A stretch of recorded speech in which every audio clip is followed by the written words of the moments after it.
नमस्कार dear brother and sister. आज हम माइक्रोसॉफ्ट पावर पॉइंट के टॉप 20 एमसीक्यू सॉल्व करने वाले हैं। तो स्टार्ट करते हैं।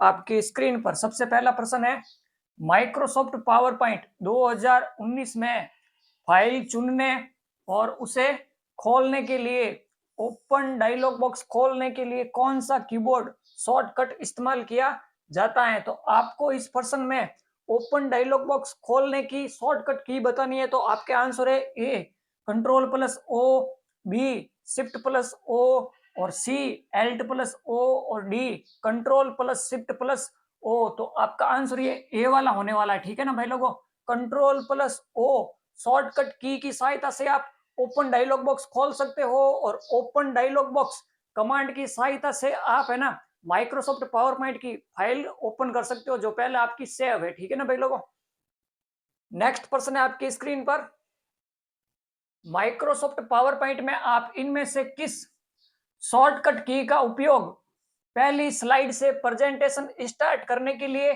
कर सकते हैं। तो आपके आंसर है ए एल्ट प्लस F5 नहीं होगा, बी कंट्रोल प्लस पी ये प्रिंट की शॉर्टकट की होती है और सी एल्ट प्लस टैब इस कमांड ये शॉर्टकट की आपकी स्विच विंडो की होती है और डी F5। तो आपका आंसर ये डी वाला होने वाला है। ठीक है ना भाई लोगों, तो पहली स्लाइड से प्रेजेंटेशन स्टार्ट करने के लिए आप किसका यूज करोगे, F5 की का यूज करोगे। नेक्स्ट प्रश्न है आपकी स्क्रीन पर, माइक्रोसॉफ्ट पावर पॉइंट 2019 में निम्नलिखित में से किस टैब में न्यू स्लाइड बटन होता है। तो आपके आंसर है ए होम टैब, बी डेवलपर, सी रिकॉर्ड और डी एनिमेशन। तो आपका आंसर ये ए वाला होने वाला है। ठीक है ना भाई लोगों, होम टैब में होता है आपका न्यू स्लाइड बटन और ये किस ग्रुप में होता है, होम टैब की स्लाइड्स ग्रुप में ये बटन होता है न्यू स्लाइड वाला बटन। ठीक है ना भाई लोगों, नेक्स्ट प्रश्न है आपकी स्क्रीन पर, पावर पॉइंट प्रेजेंटेशन चलाने के लिए किस फंक्शन की का उपयोग किया जाता है। तो आपके आंसर है ए F3, बी F7, सी F9 और डी F5। तो आपका आंसर ये डी वाला होने वाला है। ठीक है ना, किस फंक्शन की का यूज करेंगे हम, F5 फंक्शन की का यूज करेंगे पावर पॉइंट प्रेजेंटेशन चलाने के लिए। नेक्स्ट प्रश्न है आपकी स्क्रीन पर, बताए कि दिए गए कथन सत्य हैं या असत्य। आपको ये 3 कथन दिए गए हैं, आपको बताना है कि ये कथन कौन सा सत्य है और कौन सा असत्य है। तो आपका आंसर है 1, माइक्रोसॉफ्ट पावर पॉइंट 365 में keyboard shortcut control plus T का उपयोग फंट डायलॉग बॉक्स खोलने के लिए किया जाता है। तो सही है, पहला तो सही है आपका। दूसरा, माइक्रोसॉफ्ट पावर पॉइंट 365 में keyboard shortcut control plus M का उपयोग एक नई स्लाइड जोड़ने के लिए किया जाता है। तो ये दूसरा भी सही है आपका। और तीसरा, माइक्रोसॉफ्ट पावर पॉइंट 365 में keyboard shortcut control plus Q का उपयोग पावर पॉइंट प्रेजेंटेशन को बंद करने के लिए किया जाता है। तो ये भी सही है। तो आपके ये तीनों कथन क्या है, सही है। तो आपके आंसर है ए पहला असत्य है तो ये तो नहीं होगा, बी पहला असत्य ये भी नहीं होगा, सी पहला सत्य है, दूसरा सत्य और तीसरा सत्य है। तो आपका आंसर ये सी वाला होने वाला है। ठीक है ना भाई लोगों, क्योंकि हमारे तीनों कथन किया है सत्य है। नेक्स्ट प्रश्न है आपकी स्क्रीन पर, माइक्रोसॉफ्ट पावर पॉइंट में स्लाइड पर टेक्स्ट रखने के लिए उपयोग किए जाने वाली वस्तुओं को क्या कहा जाता है। तो आपके आंसर है A placeholder, B text holder, C text box और डी बॉक्स होल्डर। तो आपका आंसर ये ए वाला होने वाला है। उसे हम क्या कहेंगे, प्लेस होल्डर कहेंगे। जो स्लाइड पर टेक्स्ट रखने के लिए उपयोग की जाती है वो वस्तु कौन सी है, प्लेस होल्डर कहेंगे उसे। ठीक है ना भाई लोगों, नेक्स्ट प्रश्न है आपकी स्क्रीन पर, पावर पॉइंट प्रेजेंटेशन में सभी स्लाइड्स के शीर्षक में ठीक उसी फंट प्रकार, आकार और रंग का उपयोग करने के लिए आप खाली जगह करेंगे तो क्या करेंगे। आपके आंसर है ए स्लाइड सॉर्टर का प्रयोग करेंगे, नहीं, बी फाइल मास्टर का प्रयोग करेंगे, नहीं, और सी फॉर्मेट ब्रश का उपयोग करेंगे और शीर्षकों को समान करेंगे, नहीं, और डी स्लाइड मास्टर का प्रयोग करेंगे। तो हम किसका प्रयोग करेंगे, आपका आंसर ये डी वाला होने वाला है, स्लाइड मास्टर का प्रयोग करेंगे। जिससे हमारे शीर्षक में ठीक उसी फंट का प्रकार, आकार और रंग हो जाएगा। ठीक है ना भाई लोगों, तो आपका आंसर ये डी वाला होने वाला है। नेक्स्ट प्रश्न है आपकी स्क्रीन पर, निम्नलिखित में से कौन सा पावर पॉइंट का व्यू नहीं है? यहां पर पूछा गया है व्यू नहीं है, तो आपके आंसर है ए स्लाइड सॉर्टर व्यू होता है, बी प्रेजेंटेशन व्यू, सी आउटलाइन व्यू होता है और डी नॉर्मल व्यू होता है। तो आपका आंसर ये बी वाला होने वाला, ठीक है ना। प्रेजेंटेशन व्यू नहीं होता है, क्योंकि प्रेजेंटेशन व्यूज नाम का एक ग्रुप होता है आपका। नेक्स्ट पर्सन है आपकी स्क्रीन पर, माइक्रोसॉफ्ट पावर पॉइंट 365 में हाइपरलिंक डालने के लिए किस शॉर्टकट की का उपयोग किया जाता है? तो आपके आंसर है ए कंट्रोल प्लस एन होगा क्या? नहीं, क्योंकि ये न्यू प्रेजेंटेशन की शॉर्टकट की होती है। B control plus shift plus X होगा क्या? नहीं। और सी है कंट्रोल प्लस के। तो आपका हाइपरलिंक इंसर्ट करने की शॉर्टकट की ये सी वाली होने वाली है, कंट्रोल प्लस के शॉर्टकट की सहायता से हम हाइपरलिंक इंसर्ट कर सकते हैं माइक्रोसॉफ्ट पावर पॉइंट में।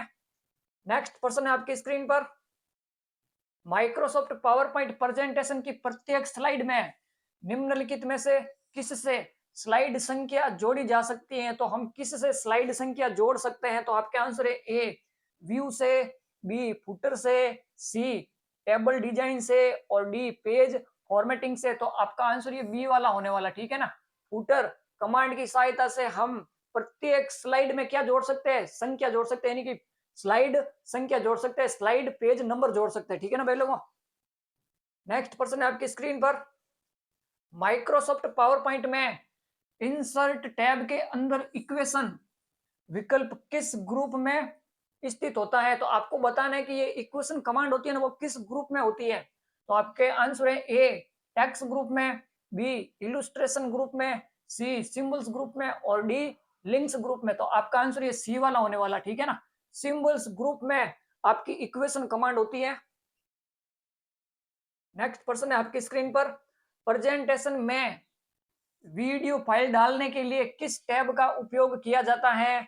तो आपके आंसर है ए होम टैब का, बी डिजाइन टैब का, सी इंसर्ट टैब का और डी रिव्यू टैब का। तो वीडियो फाइल डालने के लिए हम किसका यूज करेंगे?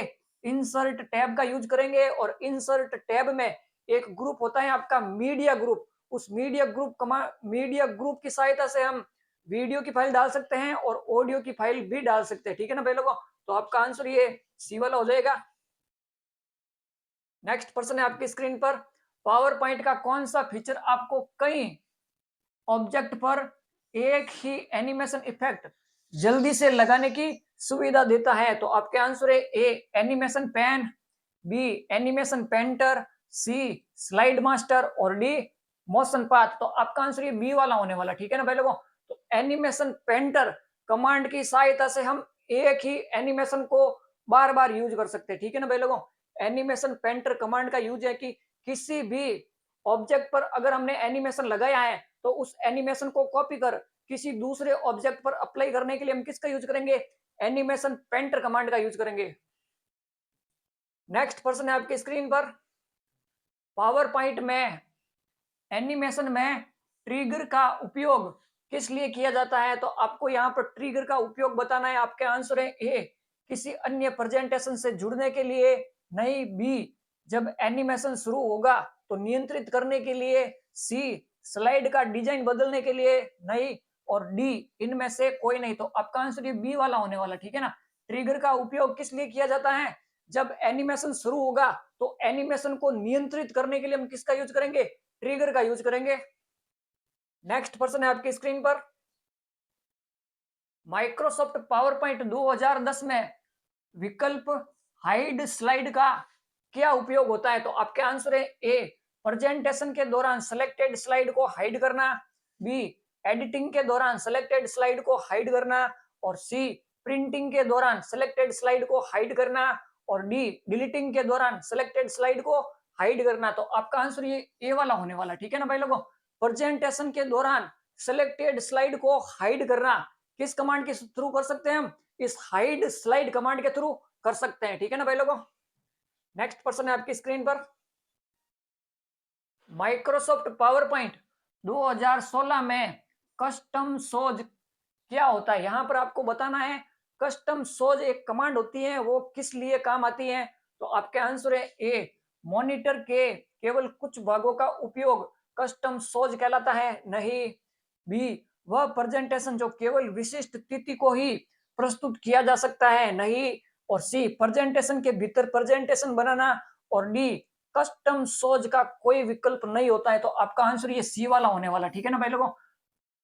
देखिए, आपकी कमांड होती है एक कस्टम स्लाइड शो। क्या कमांड होती है? कस्टम स्लाइड शो, और उसे ही कहते हैं कस्टम सोज। तो इस कमांड की सहायता से हम प्रेजेंटेशन के भीतर एक प्रेजेंटेशन बना सकते हैं। जैसे कि मान लीजिए मेरे पास एक 7 स्लाइड की, कितने स्लाइड की? 7 स्लाइड की एक प्रेजेंटेशन है। अब मैं इस प्रेजेंटेशन से एक और प्रेजेंटेशन बनाना चाहता हूं, ठीक है ना। जैसे कि मान लीजिए ये 7 स्लाइड की प्रेजेंटेशन है, इसी प्रेजेंटेशन से मैंने एक कस्टम स्लाइड शो कमांड की सहायता से मैंने 5 स्लाइड की एक और प्रेजेंटेशन बना ली है। यानी कि इस 7 में से मैंने ओनली फॉर 5 स्लाइड सिलेक्ट किए हैं कस्टम शोज बनाने के लिए। तो यही कमांड होती है आपकी प्रेजेंटेशन के भीतर प्रेजेंटेशन बनाना। किस कमांड के थ्रू? कस्टम शोज कमांड के थ्रू। नेक्स्ट पर्सन है आपकी स्क्रीन पर। पावर पॉइंट में थिसोरस डायलॉग बॉक्स को चालू करने के लिए किस शॉर्टकट की का उपयोग किया जाता है? तो आपके आंसर है ए, एल्ट प्लस F7 होगी क्या? नहीं। B, control plus alt plus F7 होगी क्या? नहीं। और सी, कंट्रोल प्लस F7 होगी क्या? नहीं। और डी, शिफ्ट प्लस F7। तो थिसोरस की शॉर्टकट की क्या होती है? शिफ्ट प्लस F7 होती है। और इस थिसोरस का उपयोग किया है तो किसी भी वर्ड से रिलेटेड सिनोनिम्स और एंटोनिम्स यानी कि पर्यायवाची शब्द और विलोम शब्द खोजने के लिए हम किसका यूज करते हैं? इस थिसोरस कमांड का यूज करते हैं। और इसकी शॉर्टकट की होती है shift plus F7। Next person है आपकी स्क्रीन पर। निम्नलिखित में से कौन सा फाइल एक्सटेंशन विशेष रूप से Microsoft power point macro enabled presentation से संबंधित है? तो आपको यहाँ पर मैक्रो का एक्सटेंशन बताना है। तो आपके आंसर है ए, डॉट पीपीटी एक्स। ये नहीं होगा क्योंकि ये किसका होता है? पावर पॉइंट का होता है, ठीक है ना भाई लोगों। और बी है डॉट पॉट एक्स। ये भी नहीं होगा क्योंकि ये टेम्पलेट का एक्सटेंशन होता है। और सी है डॉट पीपीटी एम। तो ये होता है आपका मैक्रो का एक्सटेंशन, ठीक है ना भाई लोगों। माइक्रोसॉफ्ट पावर पॉइंट में मैक्रो का एक्सटेंशन क्या होता है? Dot PPT M. और डी वाला है डॉट पीडीएफ। तो ये पीडीएफ का एक्सटेंशन होता है। तो आपका आंसर ये सी वाला है। नेक्स्ट पर्सन है आपकी स्क्रीन पर। माइक्रोसॉफ्ट पावर पॉइंट में कौन सा विकल्प उपयोगकर्ता को एक पेज पर कई फाइल्स प्रिंट करने की अनुमति देता है? तो आपके आंसर है ए, फाइल टैब, बाद में प्रिंट कमांड और बाद में फुल पेज स्लाइड्स। नहीं होगा। B, file tab, save as command और पीडीएफ। ये भी नहीं होगा। सी, फाइल टैब, बाद में आप प्रिंट पर क्लिक करोगे और बाद में हैंडआउट्स। तो आपका आंसर ये सी वाला होने वाला है, ठीक है ना भाई लोगों। माइक्रोसॉफ्ट पावर पॉइंट में कौन सा विकल्प उपयोगकर्ता को एक पेज पर यानी कि एक ही पेज पर कई स्लाइड्स प्रिंट करने की अनुमति देता है? तो वो कौन देता है? हैंडआउट देता है। और इसे आप यूज कैसे कर सकते हो? आप सबसे पहले फाइल टैब पर क्लिक करोगे, फिर प्रिंट कमांड पर क्लिक करोगे, और इस प्रिंट कमांड पर क्लिक करने के बाद आपको हैंड आउट्स पर क्लिक करना पड़ेगा। और इस हैंड आउट्स की सहायता से आप एक पेज पर 1, 2, 3, 4, 6 और 9 इन स्लाइड को प्रिंट कर सकते हो, ठीक है ना भाई लोगों। नेक्स्ट पर्सन है आपकी स्क्रीन पर। माइक्रोसॉफ्ट पावर पॉइंट का आविष्कार किसने किया? यहां पर आपको बताना है माइक्रोसॉफ्ट पावर पॉइंट का आविष्कार किसने किया। तो आपके आंसर है ए, लेरी पेज और सरगेई ब्रिन होगा क्या? नहीं। और बी है एलन ट्यूरिंग और जॉन वॉन न्यूमैन होगा क्या? नहीं। और सी है बिल गेट्स और पॉल एलन होगा क्या? इस ये आंसर सी वाला भी नहीं होने वाला, ठीक है ना भाई लोगों। और आपका आंसर है डी, रॉबर्ट गैस्किंस और डेनिस ऑस्टिन। तो आपका आंसर ये डी वाला होने वाला है। माइक्रोसॉफ्ट पावर पॉइंट का आविष्कार किसने किया? रॉबर्ट गैस्किंस और डेनिस ऑस्टिन ने किया। कब किया? तो अप्रैल 1987 में किया। और इसके 3 महीने बाद यानी कि जुलाई 1987 में माइक्रोसॉफ्ट कंपनी ने इसे खरीद लिया। किसे खरीद लिया? माइक्रोसॉफ्ट पावर पॉइंट को खरीद लिया। और इसके बाद पावर पॉइंट का आधिपत्य किसके पास आ गया? माइक्रोसॉफ्ट कंपनी के पास आ गया, ठीक है ना भाई लोगों। तो ये थे आपके माइक्रोसॉफ्ट पावर पॉइंट के टॉप 20 एमसीक्यू। अगर वीडियो अच्छी लगी हो तो वीडियो को लाइक एंड शेयर जरूर करें। And English computer YouTube channel को अगर आपने अभी तक सब्सक्राइब नहीं किया है तो चैनल को सब्सक्राइब करना ना भूलें। मिलते हैं नेक्स्ट वीडियो में, तब तक के लिए bye bye and thanks for watching video.